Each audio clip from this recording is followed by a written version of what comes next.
So hello ladies and gentleman, कैसे हैं आप सब लोग। और बहुत ही मज़ेदार चीज़ें चल रही हैं मार्केट में। आई होप आप लोग अभी देख रहे हैं और समझ रहे हैं चीज़ों को, कैसे मार्केट में चीज़ें काम करती हैं। और किसी भी दिन मैं कोई भी आपको ट्रेंड लाइन या फिर कोई भी ड्राइंग देकर नहीं जाता, सिंपल लेवल्स देके जाता हूं। आज अगर आपने यूट्यूब लाइव देखी होगी तो मैंने खुद एग्जैक्टली इन्हीं लेवल्स के ऊपर काम करा, ठीक है। हाँ, माइंडसेट अलग हो सकता है क्योंकि अब पहले मार्केट को एनालाइज करना, प्रिडिक्ट करना, अपने इंट्यूशंस के पहले मार्केट को प्रिडिक्ट करना डिफरेंट चीज है, ठीक है। सीधी सिंपल बात समझो, मार्केट को प्रिडिक्ट करना एक सिंपल बात है, और मार्केट में ट्रेड करना और एंट्री लेना एक कंप्लीटली डिफरेंट चीज है, डिफरेंट स्ट्रक्चर है। अगर आप लोग लाइव देख रहे थे तो आपने देखा होगा कुछ ट्रेड्स मैंने अकेले भी किए, ठीक है, और वो उनमें आप लोग एंटर ही नहीं कर पाए बिकॉज ऑफ टाइम डिले। तो ये चीजें होती हैं। माइंड सेट मैटर करता है। जब मैं मार्केट में आया तभी से मैंने आके बोल दिया कि मार्केट यहाँ से ऊपर नहीं जाएगा, मार्केट यहाँ से नीचे जाएगा। अगर आप थोड़ी सी भी आज की लाइव देखोगे ना तो आप समझ जाओगे कि मैंने क्या बोला है। तो एग्जैक्टली मार्केट में वैसा हुआ, मार्केट यहाँ से नीचे आया, फिर जब मार्केट इस एरिया के आसपास आया तो हमने यहाँ पे ट्रेड भी प्लेस करा। नहीं सॉरी, इस एरिया के आसपास नहीं, जब मार्केट ने इस जोन का ब्रेकडाउन दिया तो हमने यहाँ पे छोटा सा ट्रेड लिया जो कि बहुत सही था, ठीक है। उसके बाद में मार्केट ने फॉल करा। बहुत सी चीजें ऐसी, डेली मार्केट में ऐसी ही चीजें काम करती हैं। तो आपको सही चीजों को समझना बहुत ज्यादा जरूरी है, ठीक है। कल आपका शायद सनसेक्स की एक्सपायरी है ना। तो उसके लिए भी हम लोग रेडी रहेंगे, लेकिन उससे पहले हम लोग निफ्टी के अब लेवल्स को हटा देंगे। अगर हम अभी निफ्टी के स्ट्रक्चर को देखेंगे तो निफ्टी का स्ट्रक्चर अभी कंप्लीटली डिफरेंट है, ठीक है। क्या डिफरेंट है इसमें, क्या डिफरेंस है? अगर आप यहाँ पे देखोगे तो अब मार्केट एक स्ट्रक्चर को एक स्ट्रक्चर दिखा रहा है मार्केट, ठीक है। अब मार्केट एक स्ट्रक्चर के ऊपर चल रहा है, ऐसा नहीं है जैसे कल था या परसों था। यहाँ पे जब मार्केट फॉल करा था तो मैंने आपको क्या बोला था कि ये एक ट्रैप है, ठीक है, कि ये एक ट्रैप है, यहां से मार्केट ऊपर आएगा। तो वही हुआ, अगले दिन ऊपर आएगा, लेकिन ये ट्रैप नहीं है।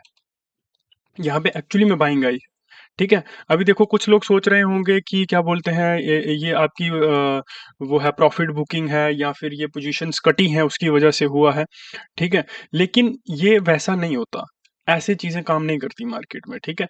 जब भी पोजीशंस कटती हैं तो वो शार्प मूव्स आते हैं, ऐसे स्लो मूव्स नहीं आते, ठीक है। जैसे ये मूव आया ना, ऐसे मूव्स आते हैं वो, ठीक है। तो पोजीशंस वैसे कटती हैं और नीचे से पोजीशंस कटना स्टार्ट नहीं होती। यहाँ पे किसकी पोजीशंस कटेंगी, ठीक है। जिनकी साइड मार्केट आ रहा है, जिनकी साइड मार्केट जा रहा है, तो वो अपनी पोजीशंस क्यों काटेंगे? कोई चांस नहीं है ना पोजीशंस को काटने का। और पोजीशंस कटना स्टार्ट हुई हैं इस एरिया के आसपास। अगर आप देखोगे वॉल्यूम यहाँ पे क्रिएट होना स्टार्ट हुआ है, ठीक है। तो इन इन एरियाज के ऊपर क्यों कोई पोजीशंस काटना चाहेगा अपना? तो ये प्रॉफिट बुकिंग नहीं है बिल्कुल भी, और ना ही ये कोई पोजीशंस कटी हैं, ठीक है। तो it's a simple price action, जो कि अगर आप यहाँ पे देखोगे तो ईएमएस को अगर मैं लगाऊं तो आप देखोगे 100-200 डे ईएमए का मार्केट ने यहाँ पे रिस्पेक्ट करा है और उसके बाद में ऊपर जा रहा है, ठीक है। तो हो, अब आप इसको अपने हिसाब से कोई भी नाम दे सकते हो, प्रॉफिट बुकिंग, कुछ भी, एनीथिंग आप इसको नाम दे सकते हो, but it's a price action, ठीक है। तो ऐसे ही मार्केट काम करता है और ऐसे ही मार्केट चलता है, ठीक है। अभी देखो, अभी रिटेल ट्रेडर क्या देख रहा होगा मार्केट में कि इस तरह का एक मूव आया है मार्केट में, ठीक है। और उसके बाद में क्या हुआ है, मार्केट उसके बाद में ऊपर की तरफ क्या है, आज वो देखेगा मार्केट में इस तरह का मूव आया है तो कल वापिस से वो प्लान करेगा कि मार्केट क्या करेगा, इसी साइड नीचे की तरफ आएगा। बट ऐसा होगा नहीं, क्योंकि अब मार्केट ऊपर जाना चाह रहा है, प्राइस एक्शन स्ट्रांग है, ठीक है। उसने आपको मैनिपुलेट करना था, वो उसने कर दिया, ठीक है।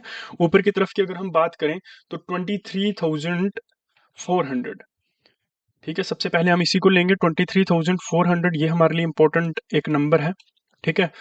तो उसके बाद में नीचे की तरफ आए 23,350, 23,226, सॉरी 23,243, ये हमारे लिए इंपॉर्टेंट है, ठीक है। क्योंकि यहाँ इससे ऊपर आके बॉडीज क्लोज हुई हैं, कैंडल्स इसके ऊपर आके क्लोज हुई हैं, तो हमारे लिए यही इंपॉर्टेंट है। 23,000, ये तो 23,200, ये तो इंपॉर्टेंट है ही, ठीक है, ठीक है। तो उसके बाद में 23,120, ठीक है, और 23,000, ये हमारे लिए ये हैं कुछ निफ्टी के लेवल्स। अब चलिए बैंक निफ्टी के लेवल्स की बात करते हैं, उसमें क्या चल रहा है देखने की कोशिश करते हैं। ठीक है, कल फ्राइडे है और फ्राइडेज पर यूजुअली क्या होता है ना, सेलिंग बनती है। यूजुअली ज़्यादातर समय पर सेलिंग आती है फ्राइडेज के ऊपर। ठीक है, क्योंकि पोजीशंस होती हैं, वीक शीक का बहुत सी चीज़ें होती हैं, बड़े सारे फैक्टर्स होते हैं, उस वजह से जो है इसमें सेलिंग आती है। ठीक है, सबसे पहले हम लोग यहाँ पे देखेंगे 49,500। ठीक है, 49,500 ये हमारे लिए एक इम्पॉर्टेंट लेवल है। ठीक है, और बाकी 49,400 ये तो इम्पोर्टेंट है ही, और उसके बाद में 49,300 इसको हम लोग मार्कआउट करेंगे। ठीक है, 600 को हम लोग रहने देते हैं, कोई बात नहीं। ठीक है, उसके बाद में 49,000। ठीक है, एनीवेज मार्केट जिस भी साइड जाता है तो उसी साइड हम लोग फिर हम भी घूम जाएंगे अपने लेवल्स के हिसाब से। अभी बात करते हैं सनसेक्स की। सनसेक्स में एक लेवल हमारे लिए इम्पोर्टेंट रहेगा 77,000। ठीक है, फिर 76,600। ठीक है, फिर 76, आई एम सॉरी गाइस, 76,400, और उसके बाद में 77,400। ठीक है, और एक और लेवल हम नीचे की तरफ लेंगे 76,230। ठीक है, और इसी रेंज के बीच में कल मैं ट्रेड करने की कोशिश करूंगा। आई एम सॉरी, ये थोड़ा लेवल खराब हो गया है, ये 77,300 ऊपर की तरफ। ठीक है, इसी रेंज के बीच में मैं कल के दिन पे ट्रेड करने की कोशिश करूंगा। So thank you very much, और मिलते हैं कल की वीडियो में। आप लोग मर्जी है तो देख लो। जय श्री राम।